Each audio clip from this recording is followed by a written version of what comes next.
Like, what is the role of laity when we think, because we think of our processes, our polity as having a democratic element to it, right? Yeah. We elect people to offices, we elect bishops, um, we have constitutions, right? Like and the ELCA is structured where there's a high percentage of lay participation, to be voting members at a synod assembly, churchwide assembly. So where does that come from in our sense understanding of ecclesiology, that the role of laity being, having such a prominent role in that regard? Okay, so we can find this actually very early on in Germany with the Lutheran Reformation, um, because they started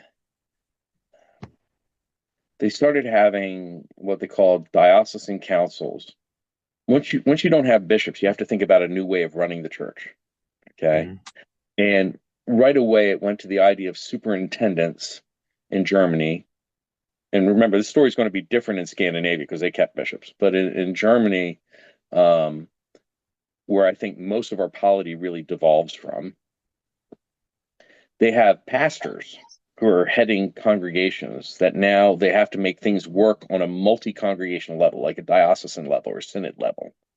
And that means somebody's going to get elected superintendent or appointed superintendent by the prince, but they're still going to get together to decide things. So this is what they call a conciliar model. We get together, we meet in council, we decide things, we pass rules and regulations, everybody follows them. Those councils were principally clergy, but the laity were not excluded from them. And so the laity that participated in these councils, these are above the congregation, supra congregational, were laity who were selected sometimes by the prince, sometimes by the city council, sometimes by the clergy themselves, who were selected for certain qualities. One theologian said they were selected for their known piety and for their judgment and wisdom in temporal matters. Sort of like an admission, the clergy don't always know what they're doing with the plumbing. So you need to have people who do know what they're doing with the plumbing or with the fiscal management of the operation or just dealing with the political dynamics of the time. What you don't see is sort of mass democracy like we have it in those early days in Germany. And you really don't see that for a long, long, long time. America becomes a totally different situation. You have these congregations forming over here without the benefit of clergy leading them. Well, who's forming the congregation then? The people are forming the congregation. It helps that they were coming out of mostly pietist traditions because they were used to having the pietist society, the lay people coming together to study the scriptures and to pray apart from church attendance. So they started forming these societies right away that turned into congregations who didn't have pastors, who had to call pastors. So that meant they established a democratic system right up front because they're basically forming a club where everybody's equal stuff. When the Ministry of Pennsylvania forms, the initial impetus was clergy only, but right away they said this isn't going to work unless we invite lay people into this. So the idea of every congregation sending 2 lay people to a ministerial meeting, that's 1748 and Mm. stuff. Um, so we have very early on this polity, but it's democratic at the congregational level for very practical reasons, and it functions more like a republic once you get Mm. up to the super congregational level. And it's an organic development.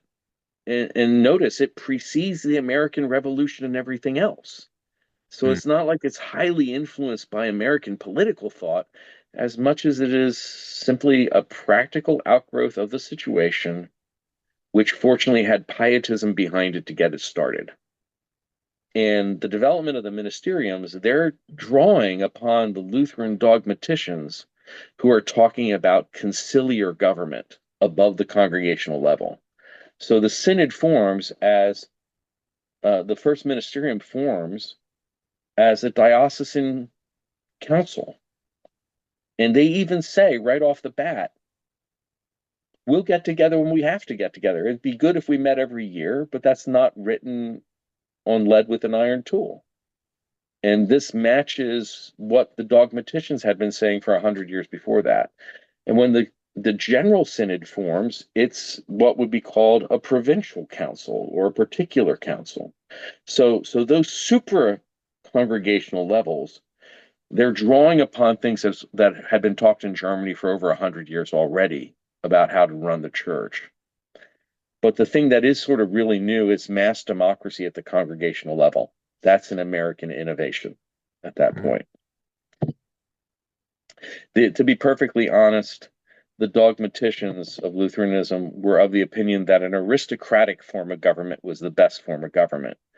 And by that, they didn't mean a hereditary aristocracy. What they meant is you selected the people who were the most competent for the job, the aristoi, the excellent ones, the ones who knew what they were doing, which meant not all the pastors, because not all the pastors know what they're doing, and not all the laity, because not all the laity know what they're doing. But you're selecting the people who really have the skill sets and the wisdom to discharge this, and they're to run the church. So, um, you know, because of the American experience, we're much more the democratic Republican mode of government rather than the aristocratic mode of government. And yes, you can see this is very early on. You can see how it's propagated itself through American Lutheran church history. And certainly with the American Revolution, now everybody thinks everything needs to be run as a democracy. I mean, this is actually one of the big things that Lutheran preachers criticized the Roman Catholics for, because they had not embraced democratic republicanism. They were still a feudal church with a sitting monarch and an aristocracy beneath him. So as far as they were concerned, Roman Catholicism was completely unsuited for life as an American church because they were still old Europe. And all the rest of us Protestants are American, because we have this American polity. And that shapes our ecclesiology then from a practical standpoint.